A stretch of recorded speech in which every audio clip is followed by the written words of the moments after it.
Hi, peeps. You're listening to She's My Cherry Pie, the baking podcast from the Cherry Bombe Podcast Network. I'm your host, Jessie Sheehan. I'm a baker, recipe developer, and author of 4 baking books, including Salty, Cheesy, Herby, Crispy, Snackable Bakes.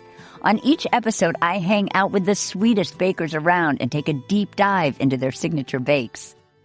My guest today is Maureen Abood. Maureen is a chef, cookbook author, and recipe developer. Through her writing and recipes, she's brought the flavors and spirit of Lebanese cooking and baking to kitchens around the world, weaving together heritage and family. She's the author of the cookbook Rosewater and Orange Blossoms, and she joins me today to talk about her brand new book, Lebanese Baking. It's a heartfelt collection that celebrates the breads, pastries, and sweets of Lebanon. Each recipe reflects Maureen's connection to her roots and her gift for storytelling, from crisp pastries and syrup-soaked cakes to savory breads and hand pies. Maureen tells me all about her childhood, baking bread with her grandmother in the early morning hours, the special occasion Betty Crocker cakes her mother made her and her siblings, and her journey into the food world and cookbook writing. She also explains how this book was inspired by the baking chapter in her last book, and how that chapter just kept expanding. She also walks me through her matmoul recipe, the traditional date-filled shortbread-like cookies that grace so many Lebanese tables during holidays and celebrations.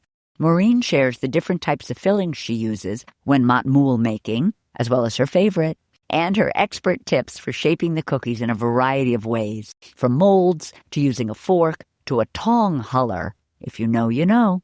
I loved talking with Maureen, so stay tuned for our chat. You can find today's recipe at cherrybombe.substack.com. Today's episode is presented by Diamond of California Nuts, the century-old nut brand I couldn't bake without. If I opened my freezer for you right now, because that's where I keep my nuts, you'd see my stock of Diamond walnuts, almonds, and pecans ready for whatever I'm baking next. I love that they work with family-run farms that guarantee quality and commitment to the craft.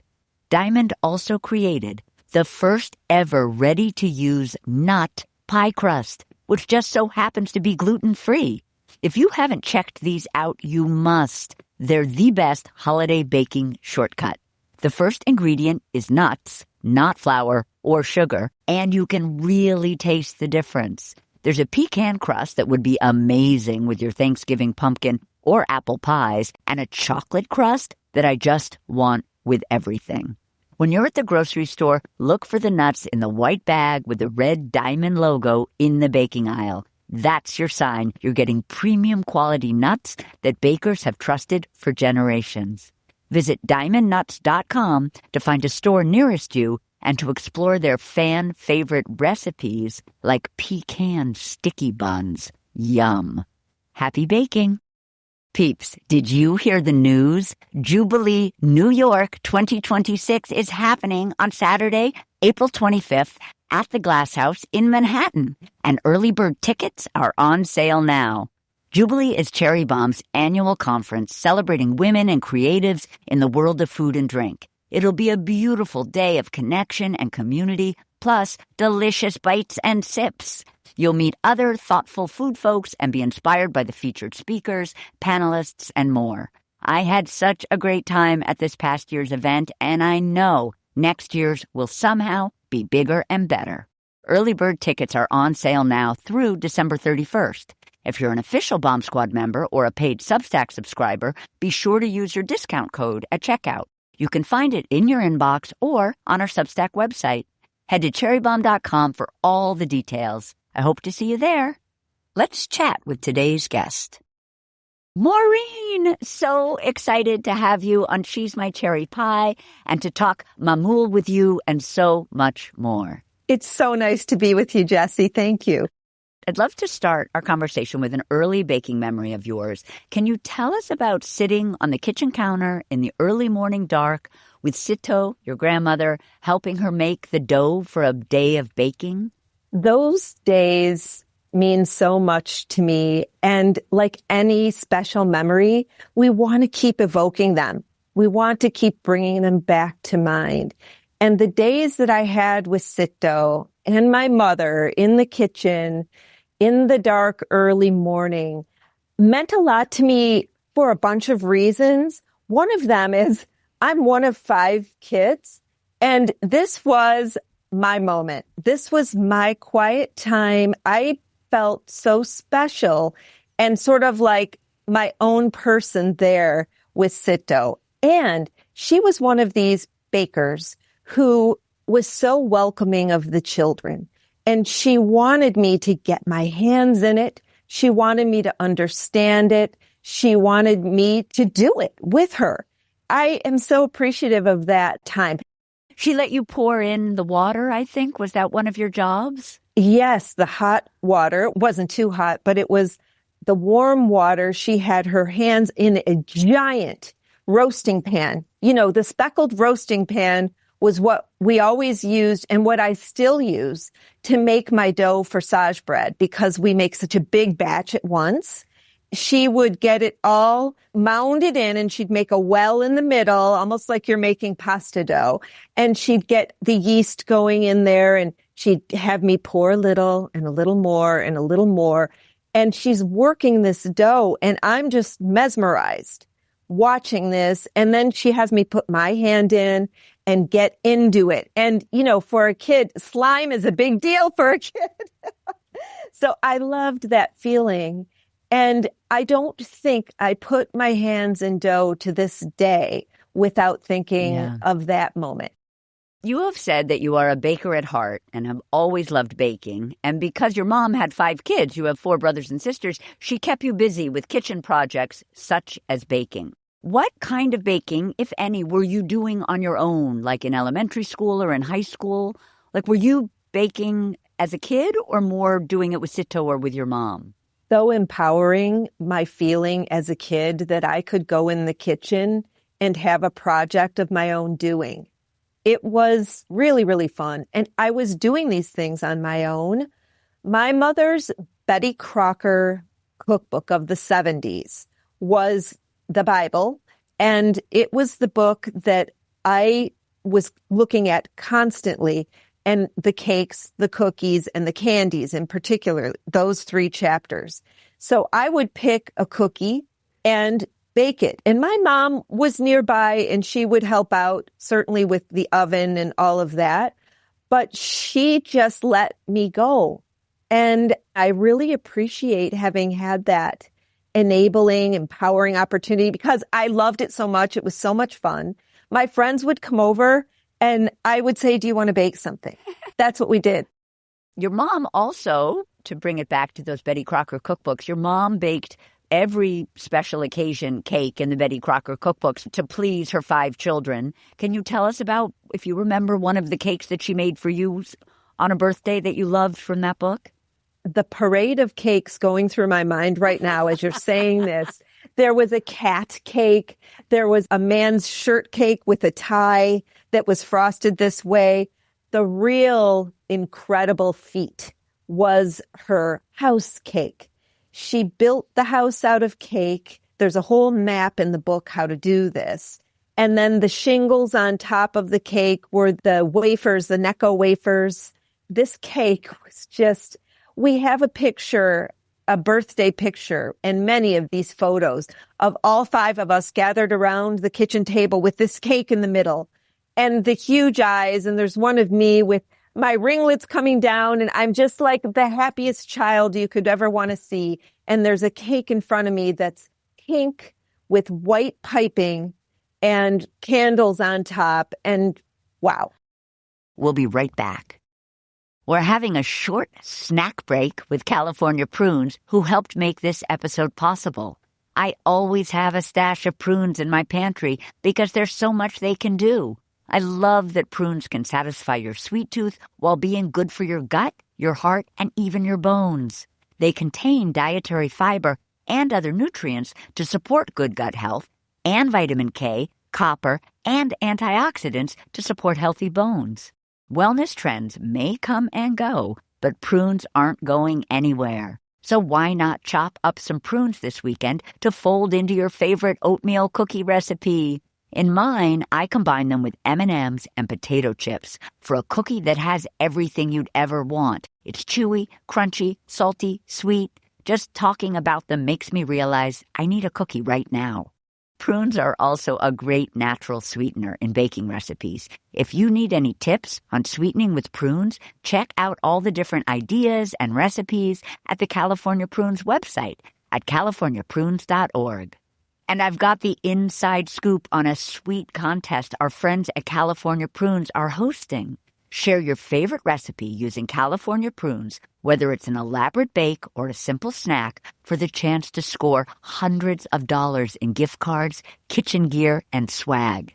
Just post your creation on Instagram or TikTok and tag @CAPrunes and @NoCrumbsLeft to enter. The contest runs from October 27th through November 17th. So get baking, get snacking, and good luck! Cake lovers, you are going to love the next issue of Cherry Bombe magazine. I'm so excited to announce that the upcoming holiday issue of Cherry Bombe is all about cake. It's going to be packed with sweet stories, beautiful recipes, and heartfelt essays dedicated to our favorite dessert. Stay tuned for the cover reveal. I know it's going to be extra delicious. The issue will be out in early December, so head to cherrybombe.com to subscribe now and ensure it lands in your mailbox just in time for the holidays. Now back to our guest. Eventually, I think maybe sort of after you'd moved home, during graduate school perhaps, you slowly came up with the idea of going to culinary school. Was it around the same time that you took your first trip to Lebanon? I decided at a point that I really wanted to be a front runner writing about Lebanese cuisine. It really wasn't being done so much at this point in time. I started freelance writing where I could. I was living in Chicago and knew that a trip to Lebanon was essential. Growing up Lebanese American, 70s, 80s, this period in history was challenging in the Middle East, in Lebanon in particular, and not something my parents were excited about putting us into. So we hadn't taken that trip. And it was all in my mind's eye. My imagination for this was just enormous. So as a writer, I was honing that skill, and I knew I would get to Lebanon. But I also was in a job that gave me a lot. I learned so much, but I wanted to change my life. I was going through my own experiences of loss. And at a point I said, okay, carpe diem. I want to go to culinary school. I've talked to so many agents and writers and editors, and everyone has said, you don't have to go to culinary school to become a great food writer. I wanted them to say that I did have to. And I realized I want to go. And that's reason enough. So I left my job. I moved to San Francisco. And I attended this wonderful little Tante Marie's cooking school that was a dream. It was so much fun. I didn't want it to end, but it did end. I moved back to Michigan, to northern Michigan. Quiet place, much quieter at that time than it is now. And I launched my blog and started writing my book and started planning my trip to Lebanon. Incredible. I'm sure this happened around this time too, maybe a little later, but tell us about like your YouTube channel, your blog, that were all sort of pieces that grew your brand, but also perhaps seems to me like you're really a teacher, like the way Sito was. Did you sort of know you would love teaching people about Lebanese baking, or it was more that you wanted to do it and you wanted to share it and sort of the teacher in you came out? It goes hand in hand with the reason, the mission of what it is that I do, which is trying to establish, build, share, and keep these traditions, Lebanese baking tradition or whatever your baking tradition is that you love and want to engage in, alive. And to do that, to be enabling in that, the teaching goes hand in hand with the recipe development and the stories that are so important, the meaning behind what we do and why we do it. And I had been a teacher. I'd been teaching English literature, and I really enjoy teaching very much and find that to be one of the most special ways of sharing the recipe and sharing the experience of being together, baking together. I learn, everyone else learns, and it's really a rich experience. So the teaching comes alive absolutely on YouTube and on videos on my blog. The blog, when I first set out, I wanted to write my first book. I wanted to write about Lebanese cuisine. My first book, Rosewater and Orange Blossoms, did that. But I was learning at that time, this is 10 years ago, 10 plus years ago, you have to have a blog and start to establish a following that way. Now things are more varied. There are many ways in which we need to do that as creators. But I did it sort of begrudgingly, starting my blog because I was so focused on this book. But once I started, I fell in love with that because it was an opportunity to write and explore, and it was an opportunity to teach and share. Tell us a little bit about Rosewater and Orange Blossoms. It covers all of the ground of Lebanese cuisine, from the maza, which are the appetizer, small plate style eating that we do for a meal or before a meal, the hummus, the baba ganoush, the labni. These are all dip style deliciousness. Then the specialties, the stuffed dishes, the grape leaf rolls, the kusa meshi, which is a squash that's hollowed out, filled with usually a rice and meat mixture, and then poached in tomato broth or yogurt broth. I mean, these are traditions that are really, really special. The pickles, there's a whole chapter on pickling because the muna, the pickles are a delicious part of our eating, and then the breads and the desserts. That chapter, those chapters kept stretching, and I had to cut myself off and realize then that there was a whole world of Lebanese baking that should be tended to and shared. That's such a good segue into the baking book. Would you say you identify more as a baker than as a cook? Yes. Yeah. So I do. Yeah. Given 2 hours to be in my kitchen with no agenda, I'm going to bake something. With your first book, as you said, the baking chapter kept expanding. And so Lebanese Baking kept calling to you. And there was also that you realized you couldn't find Lebanese baking books in a bookstore, in a library. I have a really tremendous library myself of all of the old books that are so wonderful and so special and a treasure, and the church books. And in the recent years and intervening years since then, many interesting Middle Eastern cuisine books and even Lebanese focused books. But when I wanted to bake particular items, particular recipes, I'd go to my shelf and I'm like pulling off all of these books trying to figure out the recipes, or leafing through a book and thinking, this is a recipe Mom never made. I have never had this. Now, there's barely any instruction there. What am I going to do? Because I don't want to spend all this time figuring out a recipe just to make this for dessert tonight or for a bread that I'm making this weekend. So I saw a real gap and an opportunity to fill it. I wanted it for myself first. I get it. The other impetus for the book was your mother's passing and you starting to collect her handwritten recipes and collecting others from cousins. Describe how sort of your mom and all of those old recipes sort of influenced the book. When Mom passed away in 2000, and there was a time that leading up to that was kind of a several-year process, but yet when she was gone, I was left to sit with this very heavy feeling that not only did I lose my mother, but we're losing a generation and the generation before them that has these treasures for us that goes with them unless we capture it and, of course, write it down, but also for me to then refine it.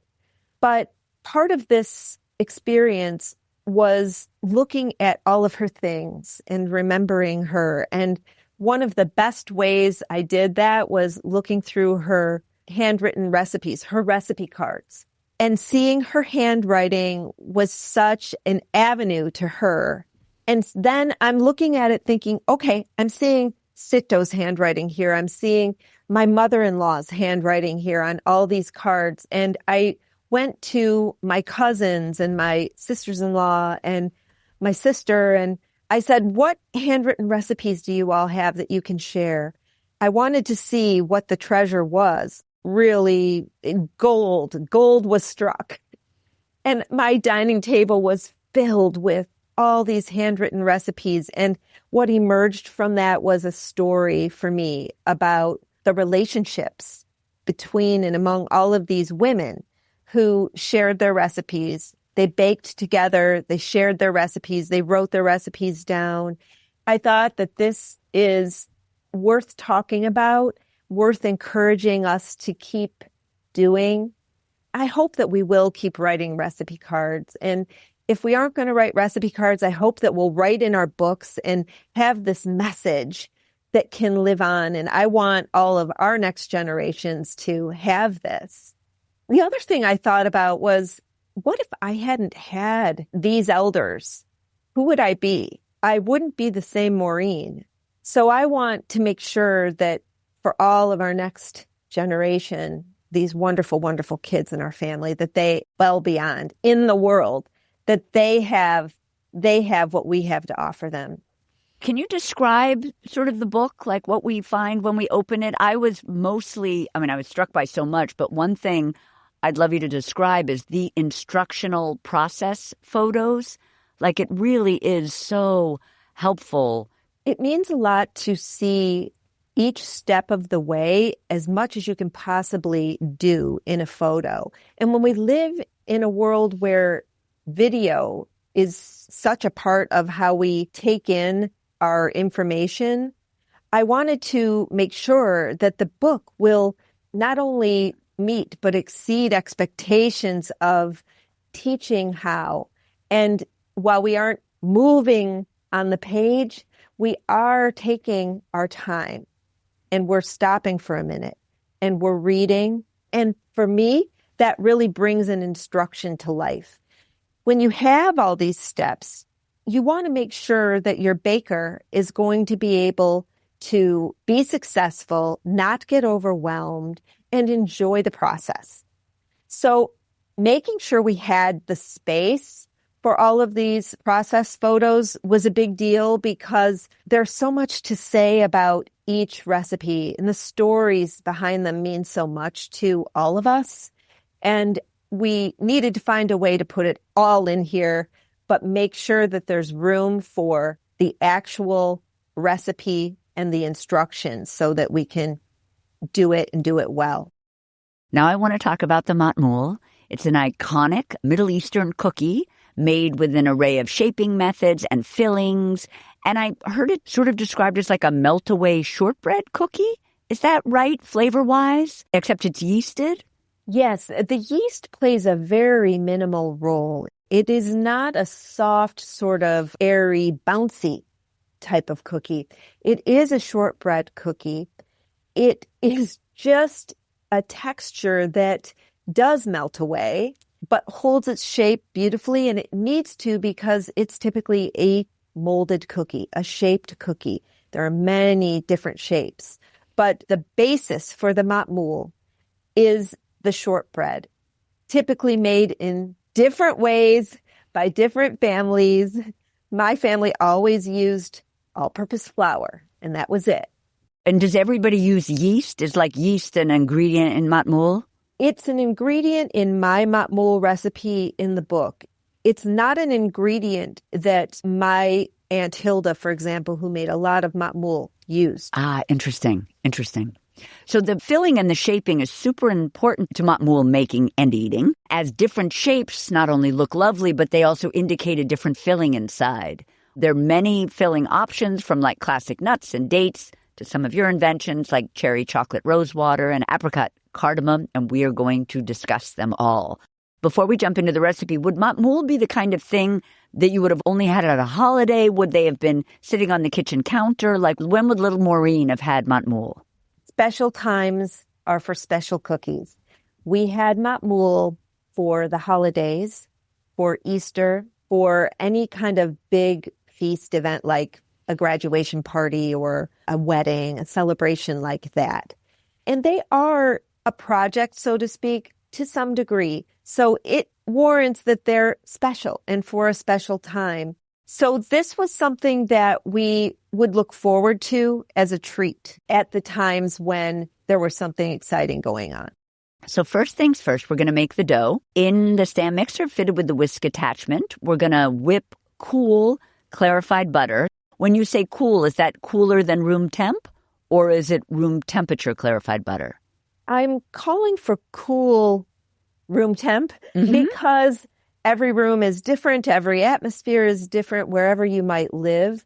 My experience with whipping clarified butter, and I've whipped a lot of clarified butter in my time, is that if it's too soft, it doesn't gain volume. It doesn't incorporate air into it.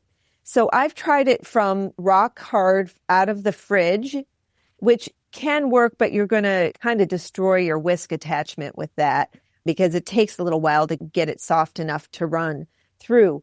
But the cool room temp is the perfect temperature for whipping so that it holds this air and it becomes almost like whipped cream. It is gorgeous. Wow. And just remind us, clarified butter is basically when you've separated the butter fat from the milk solids and the water? Exactly. And it's a very simple process to do. You can certainly buy clarified butter as ghee in a jar, but the homemade is so simple to do. And you just are melting the butter. And I like to use at least a pound because you have more to work with there.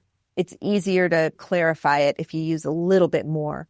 In the melting process at a very low temperature, this separation occurs where you have your solids, you have the water that's held, it looks like milky water, and then the pure golden butter fat in the middle. Oh, interesting. In a sense, if you use standard grocery store, sort of like general butter that's not cultured butter, you're going to have these foamy looking solids that come to the top and you have to skim those off. And then at the bottom of the pot, you'll have this milky liquid. And in the middle, this layer of the butter fat. If you use cultured or European style butter, you have a much higher butter fat level. And it's amazing to see how everything, the solids and the milk fats, the water, all sinks to the bottom. And you have just this incredibly fragrant, delicious butter fat that is easy to pour off because you don't have any solids floating around. Do you ever buy it or do you always make your own? One year I bought a 5-pound bucket of clarified butter and I swore I'd never go back because it made my holiday baking so much faster and easier. But I still do make my own clarified butter all the time and I keep it on hand all the time because if you have that at the ready, you're much more likely to dive in right away and make your matmoul or make your bitlewa, the baklava. So in our stand mixer, fitted with our whisk attachment, we're going to whip our cool clarified butter. Now we know exactly how to make it. Medium speed until it begins to smooth out.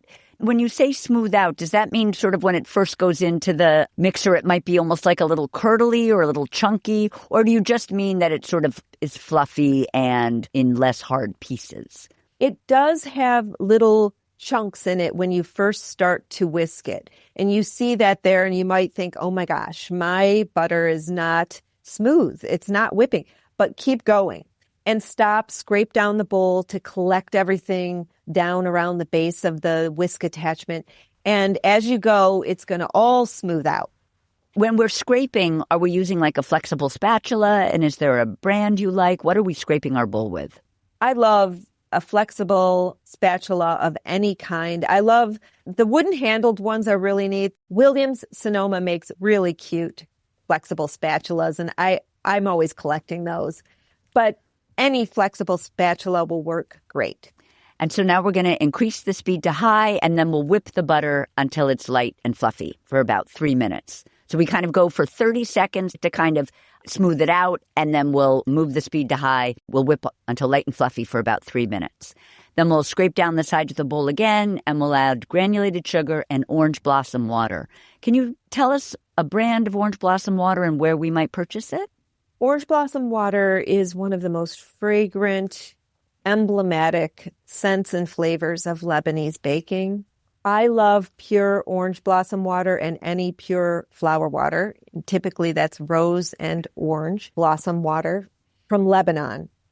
And these are found all over Lebanon, but the brands that you find here, Maimoune, which I love, I have been selling it in my online shop for many, many years. It comes from a small family maker in Lebanon. These sisters own the brand, and they make these beautiful preserves and flower waters. And I always open the jar and just inhale that a little bit every time. It's like when you open a bottle of vanilla.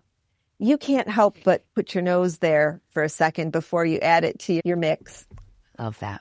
Or we could also do a combination of orange blossom water and rose water, and we will whip until just combined, about 30 more seconds. Then we'll remove the bowl from the stand mixer. We're going to add semolina flour and all-purpose flour. Couple of questions. Are there brands of those flours, like a brand of all-purpose and a brand of semolina that you like? King Arthur flour. I love it. It works so well. If you want your recipes to turn out exactly the way mine do, use that one, and it's easy to find. The semolina flour, not to be confused with straight semolina or farina. These are all different forms of. The semolina flour is really widely available in Middle Eastern markets, but you can look for Bob's Red Mill in the grocery store. We discussed that there's a little bit of instant yeast in the cookie, which is unusual ingredient, but you will always find that in a matmoul. You will very often find that in a matmoul. You let the dough sit for a little bit, and the yeast lightens it. Again, it's not a bouncy experience, but it is a lightening effect. Yeah. And then we also add makhlab. What's that? Makhlab is a very special Lebanese and Middle Eastern spice that is a kind of damp spice. It's pale in color, and it is the ground pit of a cherry, the St. Lucie cherry specifically. And it has an almond-like quality to it. It's very gentle, very light fragrance, very light flavor, but it's included in lots of our baking. And it's a wonderful spice. I always store makhlab in the freezer because it can go off. And I've purchased so many at any spice store I'm in that has makhlab. I buy it. And very often it's not quite as fresh as I'd like it to be. That's another ingredient that I sell because I want the best of for everyone. And I keep it in my shop in the freezer. Yeah. Till it gets shipped to you.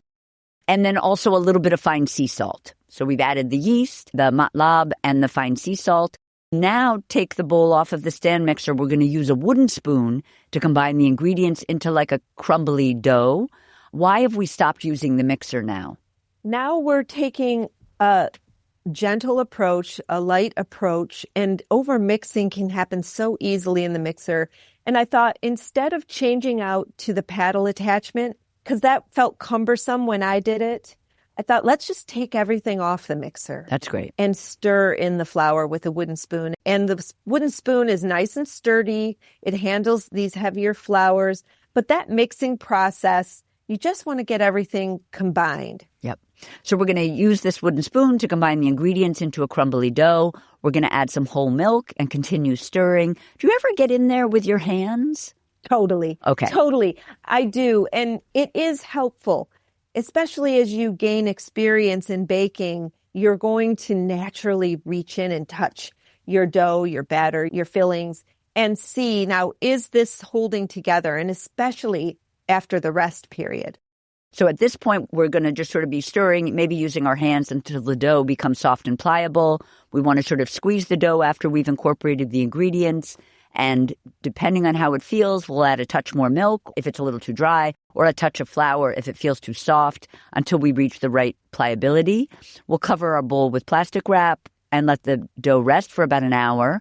And while it rests, we'll make our desired fillings. We're going to go through 3 different types of fillings. There's one filling which is like a walnut orange blossom or a pistachio rose water.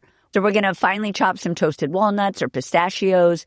We'll transfer those to a small bowl, add some granulated sugar and some orange blossom or rose water, and stir to combine. And that's one of our fillings. I love how simple the fillings are.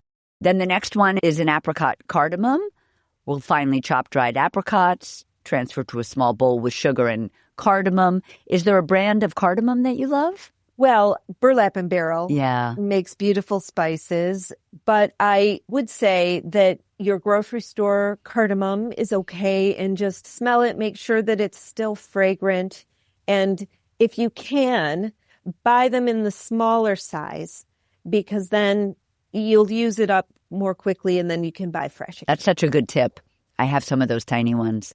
We're going to stir or use our fingertips to combine thoroughly to form a thick, uniform paste. Then we could make a date orange blossom cinnamon filling, which would be date paste, a little bit of orange juice and cinnamon.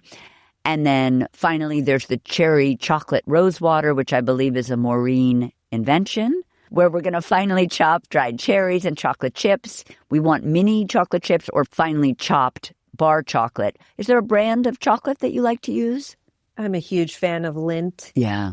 You know, it's so readily available and it's such quality flavor. Yeah. We're going to transfer both the cherries and the chocolate to a small bowl, add some granulated sugar and rose water, stir, use our fingertips to combine thoroughly to form a thick, uniform paste. Do you have a favorite of these? 2 favorites. The walnut orange blossom is my taste memory, my food memory. That one is the one that was always used in the family. They didn't use any other filling. It was walnut orange blossom, period, the end. So I love it for that. And it is really, really delicious and flavorful. The date filling, to my surprise, takes over for me in some regards, above all because of it's so moist and it has such a really nice mouthfeel. When you put one of the flavorings into the date paste, orange juice or cinnamon or cardamom, it comes alive. It's really, really delicious. So now we're going to assemble the cookies. We're going to arrange an oven rack in the middle position of our oven and preheat it to 375. We're going to line a baking sheet with parchment. Is there a favorite kind of baking sheet that you like? It's not easy to find a sheet that isn't going to warp at high temps, is it? But for baking at these mid-range temps, the Nordic Ware sheet is really nice. The Williams-Sonoma sheet, again, is really, really nice. Yeah, those Gold Touch ones are really great. So we're going to knead our dough for about 30 seconds, incorporating additional tablespoons of milk or flour as needed, just making sure it's soft and pliable. And then we'll roll portions of 1 tablespoon of dough between our palms. And as we do so, we will proceed with one of the following 3 shaping methods. So the first method is with a mold. Can you describe the molds and describe where we might find them? Oh, you have one. I wish everyone could see. This is a vintage, traditional wooden matmoul mold, and it's got this deep, dark patina to it. I love the vintage molds. I think I've bought all of them that you can buy anywhere online. But this one was my mother's and her mother's, and so I treasure this. I'm just going to describe it since the listeners won't be able to see it, but it's almost like a spatula shape with a very thick head that has like a circular, almost like a circle that's carved out with a pattern inside. So if you filled that circle with dough and then released it from the mold, it would have a beautiful pattern on it. Exactly. And the mold is a lot of fun, and you just need to make sure that you put a little flour into the mold before pressing in the dough and tap out the excess. And then your dough, once formed and pressed in there, it'll tap out more easily in the end. So with these molds, we'll coat the mold with flour, as you said. We'll knock out any excess, and we will repeat with the flour and the knocking out before shaping each cookie. We'll place the dough ball in the mold and press our fingertips into the center to create a small cavity, and then push the dough above the edges of the mold as you go. We'll place a heaping teaspoon of filling into the cavity we've created. From around the perimeter of the mold, we'll close the excess dough over the filling, smoothing any seams and covering the filling completely. And if needed, we'll use a bit of extra dough, and then we'll wipe any dough from the perimeter of the cavity. We'll turn the mold upside down, firmly yet carefully tap the top corner of the mold on the counter once or twice, and the cookie will pop out. And if the mold clogs at all with dough, we'll rinse it, dry it, coat it with flour again. Exactly it. And this process is really a lot of fun. And it's fun to do with other people because then you have everybody filling and tapping on the counter, and it's like a workshop going on. And there are some methods where they'll place a little bit of hosiery, like hose, nylon, over the mold and use that as a way of helping your cookie pop out more easily. And then you don't necessarily have to clean it. It doesn't get caked up as much. Oh, I love that tip. Right now I'm showing you the mold that I had made cast in resin that is the exact replica of the vintage mold, because I love to offer matmoul molds, really high quality matmoul molds to people in my shop. And I couldn't get anyone to make the wooden molds for me to the degree that they replicated this old world mold with the depth of the cavity and the crispness of the design in it. So I thought, what if we just cast one exactly the way the old one was made? And they work great. And these, I love them too, because when you wash the wood, it gets wet. And now you're working with a wet wooden mold. But the resin dries up really quickly. And I also want to mention, just so the listeners can picture it, I was sort of picturing something almost that might be closed, a mold where you put the dough on one side and then you press down. It's important to note a mamoul is open. Literally, it looks like a wooden spatula that has a cavity where the spoon part of the spatula is a literal cavity that you can press the dough into with this beautiful geometric pattern. So we can also shape matmoul with a fork or a tong huller. What is a tong huller? The tong huller is, I don't know why it's a strawberry huller. I don't think I would hull a strawberry with that. I would use a knife. But it's just a very maybe 3-inch tong made of metal. And the bottom edge is about 1 inch long, 2 sides of the tong. And it has a rickrack type of what pattern. Would you call that? Yeah, a little zigzag sawtooth edge. And that sawtooth edge, when you pinch together over the matmoul dough, creates this really gorgeous design. I had seen this floating around online for years with other Lebanese bakers, and I thought, what is it that they're doing? Because this wasn't something that I had grown up with. And I hadn't really seen it in any bakeries either. And Discovery, it's this tong huller. It's really, really cool. I love the design that this makes. You have to press pretty deeply. And you can get a similar look with the tines of a fork, pressing in side by side. Yep. Do you sell the tong huller in your shop? I have it on my shop, my kitchen shop, which is all of my Amazon products where it's there. You can link through and buy them. That's great. That's great. Tong huller. Love that. So we're going to lightly dust the counter with flour. We'll use our hand to flatten our 1 tablespoon dough balls into 2-inch ovals or circles, about 1/4 inch thick. We'll place a heaping teaspoon. I think it's important to note, I feel like whenever you're filling something and you're asked to do it with a teaspoon, it always looks like such a small amount that you want to do more. But I am confident that Maureen has figured out that a teaspoon is the right amount so that the dough can encapsulate that filling and that it will taste delicious. So we're placing a heaping teaspoon of filling in the center of the dough. We'll draw the edges of the dough together over the filling to enclose it, smoothing any cracks. And then we'll use the tines of a fork or a strawberry/tong huller to prick deeply if maybe we're using the tines of the fork, or pinch the dough about 5 times around the top if we're using the huller in a decorative pattern. That sounds so pretty. And you can see that displayed in the process photos, exactly how to do that if you want to try it out. Yeah, the process photos for this particular recipe are so beautiful to look at and unbelievably helpful. If you're confused as to what the mold might look like, You'll see it in Maureen's book. So then we're going to shape by hand after filling and closing the dough, just like we just did for the tines of a fork or the tong huller. We'll squeeze the top of it between our thumb and our first knuckle of our first finger to create a decorative ridge on the top of the matmoul. Can you describe that a little bit? Because it feels like I would just want to pinch it with my thumb and my first finger, but you're talking about you're talking about sort of pinching between your thumb and your first finger, but your first finger is bent. So your thumb ends up hitting your knuckle. Yes. This is how I make the crimp of a pie crust around the edge of the pie crust. It looks like a rope crimp. And I learned that from my mother, and I make every pie that way pretty much.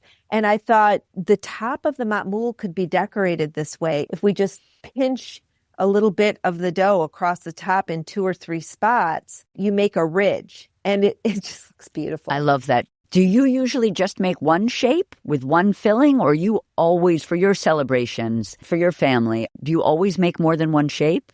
One shape, one filling. Yeah. You know, that's what we do at home. And yet having an array on a platter, which we do experience, especially if you're buying from a bakery, it's beautiful to see the different shapes and to be able to try the different filling flavors. Yeah. The flat round is generally the date, the oblong pistachio, and the dome, the walnut filling. But you can put any in any if you like. Do you have a favorite, or do your children have a favorite that you make? The favorite shape has to be this dome shape. Yeah. Because it's the most typical. Almost all of the molds I have are of the dome shape. It's a really fun one because you can press deeply into it, and it has the ridges. It's the cover girl on the book. Oh, she's so beautiful. It's really traditional and memorable in our family. And just so I understand that one, so we press the dough into the mold, but there's enough excess dough that we can then fold it over so there's like a flat bottom, as it were? Exactly. Okay. Exactly it. And if there isn't enough dough to really make it come together over the filling, you just speckle it. Yeah, with a little bit of dough. extra. Yeah. I love that. So now it's matmoul baking time. We're going to carefully transfer our shaped matmoul to a prepared baking sheet. We'll place them 1 inch apart. We'll bake until they turn pale golden brown, 13 to 15 minutes. Do you like to rotate? Would you rotate them halfway, or do you just close the oven and... I would rotate, especially if you know your oven has hot spots. Yeah.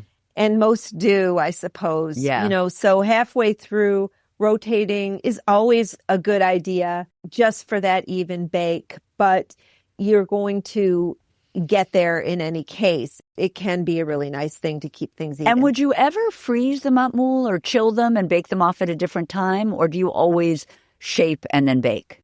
I always shape and then bake and then freeze, just because you've got these ridges, these decorative tops that are delicate. And even if you freeze these individually and then put them in something to freeze them, I think that you run this risk of marring. So now we're going to let the cookies cool on the pan to room temperature, at least an hour. Why so long? This cookie, not unlike the grimy butter cookie in the book, it's delicate and it takes its time to solidify and be solid, be strong enough to hold together, and when you pick it up, not coming off on your fingertips. So I just like to let it get cool. And then I know it's going to hold its shape and be just fine as I do what I'm going to do with it next. And which is usually sifting confectioner's sugar on top? Yes. Now, traditionally, the date matmoul and the pistachio matmoul in their shapes don't have the confectioner's sugar over top. But any matmoul that we make at home, we always sugar the top. The dough itself is not that sweet. The filling is sweet-ish. So the dusting of sugar on top, to me, as a sweet tooth, gives it what I want. Yes. And then we will serve them. Love it. Well, thank you so much for chatting with me today, Maureen. And I just want to say that you are my cherry pie. You're my Michigan cherry pie. Exactly. I'm your sour cherry pie from Michigan. That's it for today's show. Thank you to Diamond of California Nuts and California Prunes for supporting our show. You can find today's recipe at cherrybomb.substack.com. Don't forget to follow She's My Cherry Pie on Apple Podcasts, Spotify, or wherever you listen, and tell your pals about us. She's My Cherry Pie is a production of the Cherry Bomb Podcast Network. Our producers are Carrie Diamond, Catherine Baker, and Jenna Sadu. Thank you so much for listening to She's My Cherry Pie, and happy baking!